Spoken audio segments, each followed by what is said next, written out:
Okay, ಈಗ ಇನ್ನೊಂದ್ ಏನಂತಂದ್ರೆ ಮೇಡಮ್, ಈಗ ಮಹಾನಟಿಯಿಂದ ನಿಮ್ಮ ಒಂದು ಕಿರುತೆರೆ ಪಯಣ ಶುರುವಾಗಿದೆ.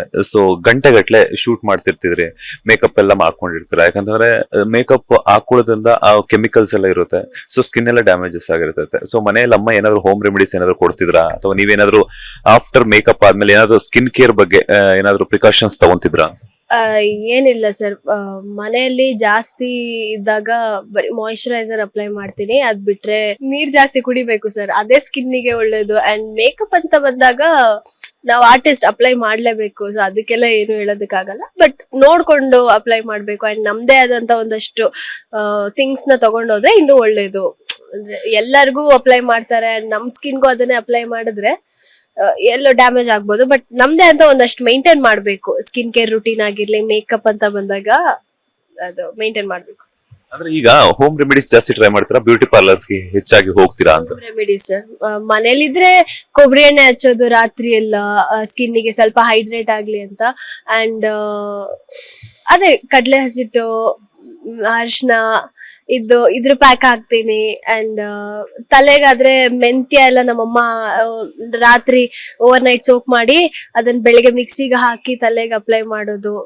ಮತ್ತೆ ಜಾಸ್ತಿ ಎರಡು ವಾರಕ್ಕೆ 1-2 ಸಲ ಆದ್ರೂ ಕೊಬ್ಬರಿ ಎಣ್ಣೆ ಹಚ್ಚಿ ಸೊ ಮಾಯಿಶ್ಚರ್ ಆಗಿರ್ಲಿ ಅಂತ ಎಲ್ಲ ಮಾಡ್ತಾರ ಅಮ್ಮ. ಅಂಡ್ ಎವ್ರಿ ಡೇ ಫುಲ್ ಸ್ನಾನ, ಫುಲ್ ಹೆಂಗಂದ್ರೆ ನಮ್ಮಮ್ಮನೇ ಮಾಡ್ಸೋದು. ಬಿಸಿ ಬಿಸಿ ನೀರಲ್ಲಿ ಸ್ನಾನ ಮಾಡ್ಬೇಕು ಅಂತ ಮಾಡಿಸ್ತಾರೆ. ನನಗ್ ಸ್ವಲ್ಪ ಅದೇ ನೆಗಡಿ ಬೇಗ ಆಗತ್ತೆ, ಅದಕ್ಕೆ ಇವಾಗ ಅಮ್ಮ ಇಲ್ಲ, ಅದಕ್ಕೆ ಏನೇನೋ ಹೆಲ್ತ್ ಇಶ್ಯೂಸ್ ಆಗ್ತಾ ಇದೆ. ಬಟ್ ಅಮ್ಮ ಇದ್ರೆ ಕರೆಕ್ಟ್ ಆಗಿರ್ತೀನಿ. ಈಗ ಇನ್ನೊಂದೇನಂದ್ರೆ, ನಟಿಯಾಗಿ ನೀವು ಒಂದು ನಿಮ್ಮ ಬದುಕಿನ ಪಯಣವನ್ನ ಶುರು ಮಾಡ್ತಿದ್ರೆ ಅಂದಾಗ, ನಿಮ್ಮ ಡ್ರೀಮ್ ಅಲ್ಲಿ ಒಂದಷ್ಟು ಜನರ ಜೊತೆ, ಈಗ ಕನ್ನಡದಲ್ಲಿ ಸಾಕಷ್ಟು ಜನ ನಟರು ಇರ್ತಾರೆ, ಅವ್ರ ಜೊತೆ ಎಲ್ಲ ಸ್ಕ್ರೀನ್ ಶೇರ್ ಮಾಡ್ಕೋಬೇಕು, ಇಂಥ ಕ್ಯಾರೆಕ್ಟರ್ ಮಾಡ್ಬೇಕು ಅನ್ನೋಂಥದ್ದು ಇರುತ್ತೆ. ಆತರ ಡ್ರೀಮ್ ಪ್ರಾಜೆಕ್ಟ್ ಏನಾದ್ರು ಇದೆಯಾ, ಅಥವಾ ಇಂಥ ನಟರ ಜೊತೆ ಸ್ಕ್ರೀನ್ ಶೇರ್ ಮಾಡ್ಕೋಬೇಕು ಅನ್ನೋ ಆಸೆ ಏನಾದ್ರು ಇದೆಯಾ? ಸರಿ, ಇಂಥ ನಟ ಆತರ ಎಲ್ಲ ಏನು ಇಲ್ಲ. ಬಟ್ ನಾನು ಯಾವ್ದೇ ಫಸ್ಟ್ ನಾನು ನೋಡಿದೆ ಸ್ಕ್ರಿಪ್ಟ್ ಸರ್. ಇವಾಗ ಸ್ಕ್ರಿಪ್ಟ್ ಚೆನ್ನಾಗಿರುತ್ತೆ, ಡೈರೆಕ್ಷನ್ ಚೆನ್ನಾಗಿಲ್ಲ ಅಂತ ಅಂದ್ರೂ ಅದೊಂದು ಸ್ಕ್ರಿಪ್ಟ್ ಇಂದ ಎತ್ಕೊಳ್ಳುತ್ತೆ. ಅವಾಗಿಂದ ಆ ಒಂದು ಡೈರೆಕ್ಷನ್ ಆಗಿರ್ಲಿ, ಅದೊಂದು ಪ್ರೊಡಕ್ಷನ್ ಹೌಸಿಗೆ ಒಂದ್ ನೇಮ್ ಬರುತ್ತೆ. ಅದೇ ಒಂದು ಡೈರೆಕ್ಷನ್ ಚೆನ್ನಾಗಿದ್ದು ಸ್ಕ್ರಿಪ್ಟ್ ಓಕೆ ಅಂತ ಇದ್ರು ಅದು ವರ್ಕ್ ಆಗಲ್ಲ. ಸೊ ಮೇನ್ ಆಗಿ ನೋಡೋದೇ ನಾನು ಸ್ಕ್ರಿಪ್ಟ್ ನೋಡ್ತೀನಿ. ಬಟ್ ಈ ಸಿನಿಮಾದಲ್ಲಿ ನಾನು ನೋಡಿದ್ದೆ ಫಸ್ಟ್, ಓಕೆ ತರುಣ್ ಸರ್ ನನ್ನ ಸೆಲೆಕ್ಟ್ ಮಾಡಿದ್ದಾರೆ, ಅವರು ಓಕೆ ಮಾಡಿದ್ದಾರೆ ಅಂದ್ರೆ ನನಗೂ ಓಕೆ ಅನ್ನೋ ತರನೇ ಇದ್ದಿದ್ದು. ಬಟ್ ನೆಕ್ಸ್ಟ್ ಸ್ಟೆಪ್ ತಗೊಳ್ಬೇಕಂದ್ರೆ ಯೋಚನೆ ಮಾಡ್ಬೇಕು, ಸ್ಕ್ರಿಪ್ಟ್ ವೈಸ್ ಹೋಗೋಣ ಅಂತ ಅನ್ಕೊಂಡಿದ್ದೆ. ನಿಮ್ಮ ಫೇವ್ರೆಟ್ ನಟ ದರ್ಶನ್ ಅವ್ರ ಬಗ್ಗೆನೂ ಕೂಡ ಹೇಳಿದ್ರಿ.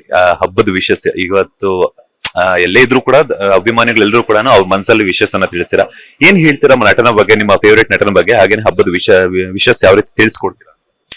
ದರ್ಶನ್ ಸರ್ ಬಗ್ಗೆ ನಾವೇನು ಹೇಳೋ ಆಗಿಲ್ಲ. ಅವರು ಏನು ಅಂತ ಪ್ರತಿಯೊಬ್ಬರಿಗೂ ಗೊತ್ತಿದೆ. ಅಂಡ್ ನಿಮ್ಗೂ ಕೂಡ ಗೊತ್ತು ದರ್ಶನ್ ಸರ್ ಅಂದ್ರೆ ಏನು ಅಂತ.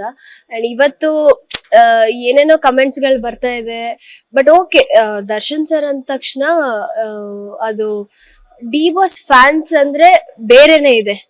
ಯಾರು ಡಿ ಬಾಸ್ ಫ್ಯಾನ್ಸ್ ಈ ತರ ಟೆಕ್ಸ್ಟ್ ಮಾಡೋದಾಗಿರ್ಲಿ, ಮೆಸೇಜ್ ಮಾಡೋದಾಗಿರ್ಲಿ. ಅಂಡ್ ದರ್ಶನ್ ಸರ್ ಇದನ್ನ ಯಾರಿಗೂ ಹೇಳ್ಕೊಟ್ಟಿಲ್ಲ ಈ ತರ ಮಾಡಿ ಅಂತ. ದರ್ಶನ್ ಸರ್ ಏನು ಅಂತ ಎಲ್ರಿಗೂ ಗೊತ್ತಿದೆ. ಅಂಡ್ ಇವತ್ತು ಅನ್ಫಾರ್ಚುನೇಟ್ಲಿ ನಮ್ಮ ಜೊತೆ ಇಲ್ಲ. ಬಟ್ ಎಲ್ಲೇ ಇದ್ರು ಆರಾಮಾಗಿದ್ದಾರೆ, ಖುಷಿಯಾಗಿದ್ದಾರೆ. ಬಟ್ ಹಾಗೆ ಇರ್ತಾರೆ ಯಾವಾಗ್ಲೂ ಆರಾಮಾಗಿ. ಇವಾಗ ತಾನೇ ಒಂದ್ ಸಾಂಗ್ ರಿಲೀಸ್ ಆಗಿದೆ, ಇದ್ರೆ ನೆಮ್ಮದಿ ಆಗಿರ್ಬೇಕಂತ. ಅಂಡ್ ನೆಮ್ಮದಿ ಆಗಿದ್ದಾರೆ. ಅಂಡ್ ಎಲ್ರೂ ನೆಮ್ಮದಿ ಆಗಿದ್ದಾರೆ. ಹಬ್ಬದಲ್ಲಿ ಖುಷಿ ಆಗತ್ತೆ ಸರ್. ದರ್ಶನ್ ಸರ್ ಆಗಿರ್ಲಿ, ಅವ್ರ ಫ್ಯಾನ್ಸ್ ಆಗಿರ್ಲಿ, ಪ್ರತಿಯೊಬ್ರು ಸೆಲೆಬ್ರೇಟ್ ಮಾಡ್ತಾ ಇದ್ದಾರೆ, ದರ್ಶನ್ ಸರ್ ನಮ್ ಜೊತೆನೆ ಇದ್ದಾರೆ ಅಂತ.